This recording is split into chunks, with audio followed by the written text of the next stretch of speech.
Bonjour, bienvenue à tous. Aujourd'hui, dans l'interview Gestion de fortune, on s'intéresse à la philanthropie.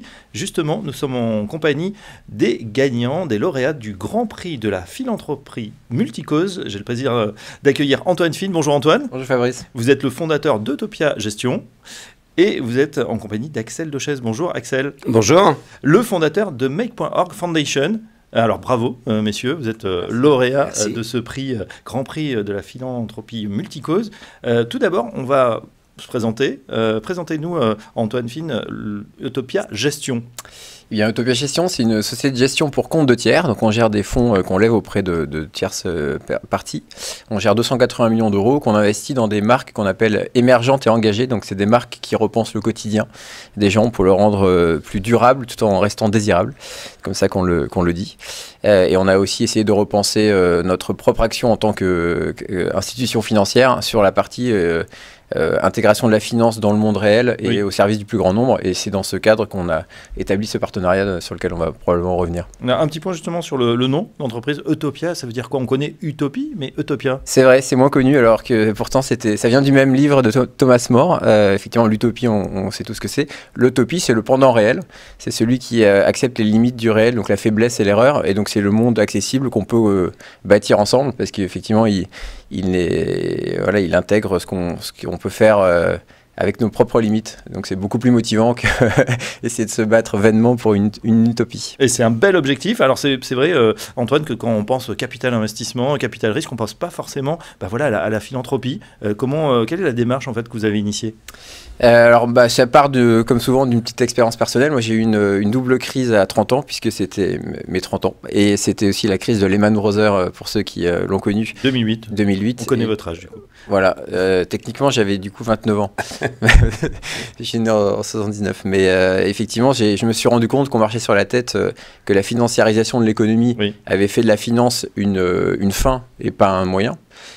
Et au service de peu et au détriment du plus grand nombre, parce que vraiment les gens dans la rue aux États-Unis, ça m'avait complètement choqué. Je me suis dit, je suis un maillon de cette chaîne abominable, donc j'ai pris d'abord une année sabbatique lâchement, et ensuite en revenant progressivement dans le système, je me suis dit que je ne pouvais pas refaire comme avant, et donc j'avais envie de bâtir une structure qui remette la finance comme un outil et au service du plus grand nombre. Alors après, ça reste un outil économique, et chacun son rôle, mais pour qu'il soit cohérent, il fallait qu'il y ait cette brique philanthropique, et il fallait trouver des bons partenaires qui soient alignés dans la démarche, l'innovation, le multicause, on y reviendra. Enfin, en tout cas, il y a eu un bon match sur l'ADN réciproque des deux structures.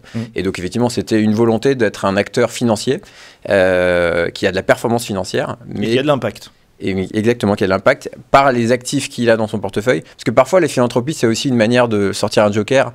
Je fais de l'argent sans considération particulière. Une fois que j'en ai, je fais la philanthropie. C'est pas mal, mais c'est vrai que le mieux, si on y arrive, c'est d'arriver à faire à la fois un investissement qui a du sens. Sinon, c'est vraiment, je trouve, un grand écart qui est parfois difficile. Et l'argent qu'on génère, on a aussi une démarche de répartition plus équilibrée. Donc tout est aligné. Effectivement, il fallait la rencontre avec Axel Dochez. Est-ce que vous pouvez nous présenter, Axel, justement, Make.org Foundation?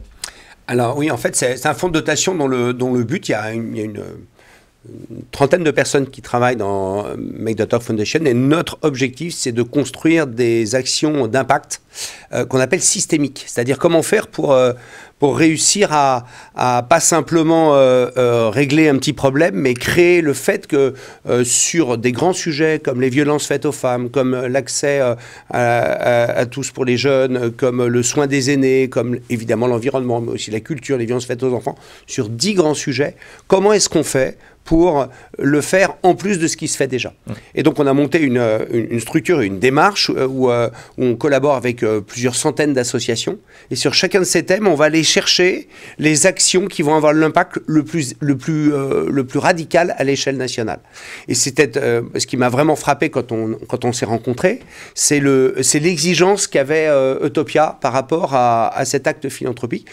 Il y a des gens qui cochent la case, mais là en l'occurrence, il y avait vraiment un double enjeu, et ça correspondait assez bien à notre ADN, qui était un enjeu, premièrement, nous on veut maximiser l'impact durable de ce que la philanthropie permet. Et deuxièmement, multicause. Pourquoi? Parce que c'est ce qui permet d'engager le plus largement possible tous les collaborateurs d'Autopia. Donc dans tout le processus, depuis plusieurs années, les collaborateurs d'Autopia collaborent avec nous sur le choix et même la mise en œuvre d'actions. Alors je pourrais donner plein d'exemples, on a plus de 80 actions, mais notamment... Un ou deux exemples, tiens. Il y en a un que j'aime bien parce qu'on a commencé par ça, c'est sur la grande cause de l'alimentation, comment permettre une alimentation de qualité pour tous en France. Et avec eux, on a travaillé sur plusieurs sujets, notamment on a mis en place tout un circuit, on a déployé un circuit de réusage des invendus agricoles. Ah oui. Les invendus agricoles sont énormes, en plus c'est des produits frais, donc c'est beaucoup mieux que simplement les banques alimentaires. Et tous ces invendus sont reversés justement pour les plus nécessiteux. Et grâce à ça, on livre de l'équivalent de 1,5 million de repas par an. Et ça, c'est pérenne. Et ça, c'est complètement pérenne. Et on est parti d'une nation, on l'a développé et on l'a fait ensemble. On a lancé les Journées nationales de l'agriculture, maintenant une fois par an, où il y a plusieurs centaines de milliers de Français qui vont dans les fermes. Voilà, un certain nombre d'initiatives qui ont vraiment changé la donne dans le rapport entre la France, les Français et leurs agriculteurs et l'alimentation. Je voulais juste intervenir, parce que ce qui est intéressant, c'est qu'au même moment où on discutait de ça, nous-mêmes, on regardait un dossier qu'on a fait finalement qui s'appelle Nous Anti-Gaspi, qui sont des épiceries de distribution alimentaire de produits qui ne sont pas vendus dans les circuits traditionnels pour plein de raisons.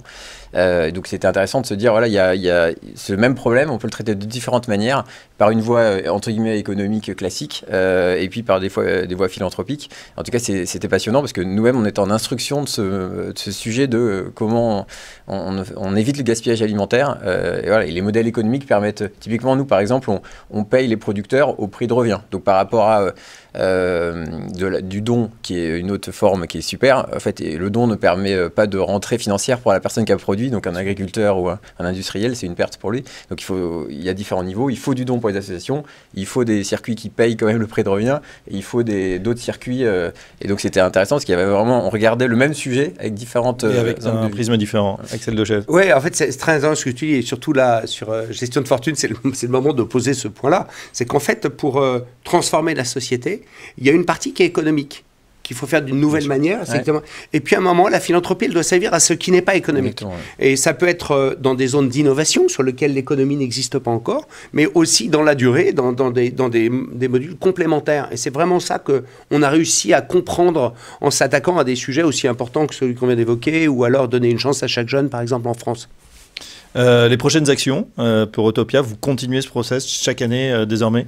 Tout à fait, on fait le point chaque année sur les grandes causes. Alors nous, la première chose qu'on aime beaucoup, c'est le fait que Make.org Foundation fasse remonter ce qui parle aux gens. Parce que parfois, dans la philanthropie aussi, on a un peu ces lubies, ces danseuses, ces thèmes qui nous sont chers. Et en fait, c'est pas ce que les gens attendent. Donc déjà, ce qu'on aime bien aussi, c'est, nous, on peut avoir nos attentes ou des angles de vue particuliers, mais on est toujours curieux de voir ce qui va remonter des grandes campagnes, des grands sondages que Make.org organise. Et alors, en 2023, si on fait le bilan, qu'est-ce qui est remonté, Axel Dechèze? Là, en fait, il y a plusieurs choses qui sont remontées. Il y a une énorme tendance sur la réparation.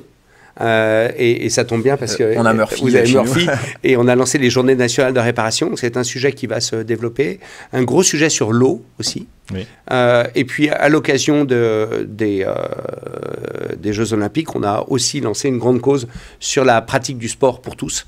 Le sport pour les personnes âgées, le sport pour les personnes en situation de handicap, qui va être un des gros volets de l'année 2024. Ouais, on s'aperçoit que ce sont des grandes tendances, hein, finalement. Réparation, voilà, tout le monde compte effectivement son pouvoir d'achat, qui est un petit peu en berne. L'eau, parce qu'on en a souffert aussi cet été, et puis les JO, ça arrive, effectivement, le sport. Et c'est important de s'appuyer sur ces tendances, parce que ça aligne les énergies. Je veux dire, il faut trouver des sujets qui sont des vrais sujets de société, mais sur lesquels on est capable de faire travailler 60 associations ensemble, de faire travailler des acteurs du privé, des acteurs publics. Et c'est en ça que ces tendances sont très fortes. Et puis moi, je trouve que sur les challenges qu'on doit faire ensemble, là, on a, je pense vraiment, grâce à vous, réussi à maximiser les synergies entre les collaborateurs et les actions philanthropiques. Je pense que maintenant, l'enjeu, ça va être de faire la même chose avec les participations d'Autopia et de créer vraiment un phénomène de groupe. Pour l'anecdote, on l'a fait quand même plusieurs fois. Parce que ce que j'aime bien aussi, c'est que tout à l'heure, je disais remettre la finance dans le monde réel et qu'on ne soit pas déconnecté. Parce que parfois, on a l'impression qu'il y a des enjeux sociétaux et puis il y a un petit monde économique qui est complètement décorrélés. Donc, je me rappelle que, évidemment, comme tout le monde, le Covid avait secoué énormément de personnes, et les acteurs économiques et les gens. Et vous aviez lancé une grande consultation à la sortie du Covid, du premier confinement, sur comment on construit le monde de demain. Et nous, on avait relayé cette consultation auprès de toutes nos participations, comme outil aussi de fédération, parce qu'on est dirigeants, je me rappelle des dirigeants d'APIC, c'est une chaîne d'escalade, ils étaient fermés depuis 3 mois, comment on alimente une équipe, ils ne savaient plus quoi dire dans leur Zoom, leur call et tout. Et ils avaient fédéré tout le monde sur, parlons-en de ce sondage, tout le monde y répond et on va assister à la restitution, et c'était assez motivant, c'était justement typiquement comment je construis l'utopie derrière, partant de ce qu'on a vécu là. Alors malheureusement, tout ça s'est fait un peu balayer par l'Ukraine, l'inflation, etc. Mais je me rappelle qu'il y avait beaucoup de choses assez motivantes qui étaient ressorties sur tournons cette épreuve en élément un peu d'accélérateur du changement vers des choses plus positives, plus... Résilience. Ouais, exactement. Et je trouve qu'on manque vachement de liens dans la société actuelle. Et donc, des gens comme Make.org il n'y a plus trop de sentiments citoyens et de causes communes. Donc, essayons de relancer des causes communes qui fédèrent tout le monde. C'est le plus important, je trouve. Sinon, on va se déliter comme société. Donc ça, nous, y participer petitement, on est content. Et oui, et puis on rappelle, Antoine, qu'évidemment, vous êtes entrepreneur et vous parlez des entrepreneurs, donc c'est à peu près les mêmes on sujets. A les mêmes problématiques. Les mêmes problématiques, et puis des fois aussi les mêmes âges, ça y fait dans une vision du monde partagée. C'est vrai. On comprend mieux, messieurs, pourquoi vous avez gagné ce grand prix de la philanthropie multicause, Utopia Gestion, avec Make.org Foundation. On vous souhaite le meilleur pour les années à venir, et on était ravis de vous accueillir sur le plateau de Gestion de Fortune. À très bientôt, Axel Finn, Axel Dauchez, à très bientôt. Merci.